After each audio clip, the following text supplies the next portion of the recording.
The great hall was already alive with the morning bustle, students gathering around their house tables, the smell of toast and freshly brewed tea thick in the air.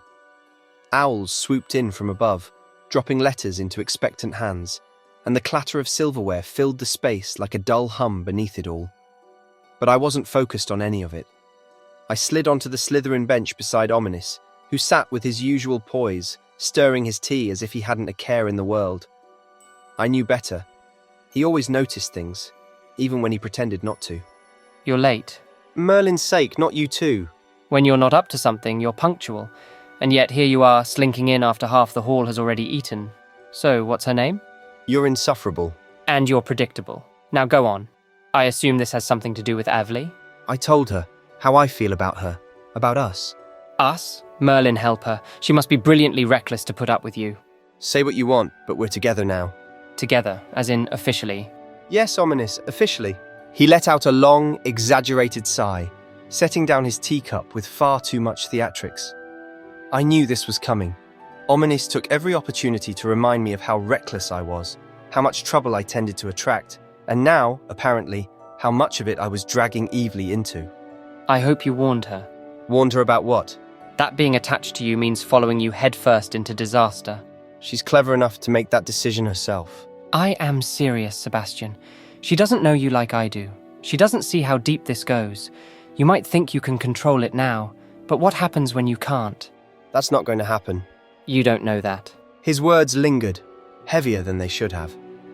I clenched my jaw, shoving my spoon through a pile of eggs I had no intention of eating. Ominis was sharp, too sharp for his own good sometimes. He could always tell when something was off, when I was holding back. And this morning, he was clearly in the mood to dig. I wasn't going to let him, not this time. I'm taking Eveleigh to Feldcroft. You're what? She's important to me.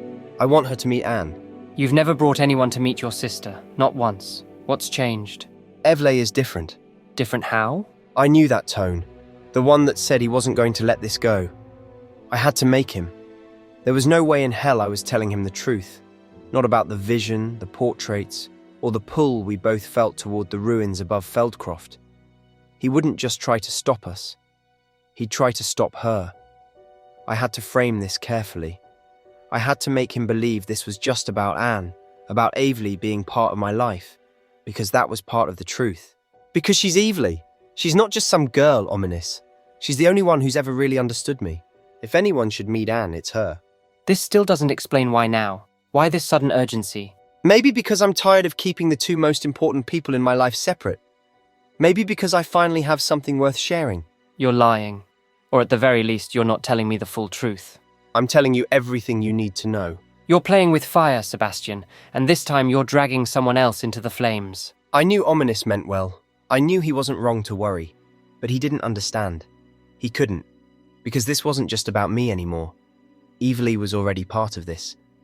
Whether she knew it or not, whether Ominis accepted it or not, this path was already set. And I'd walk it with her, no matter where it led.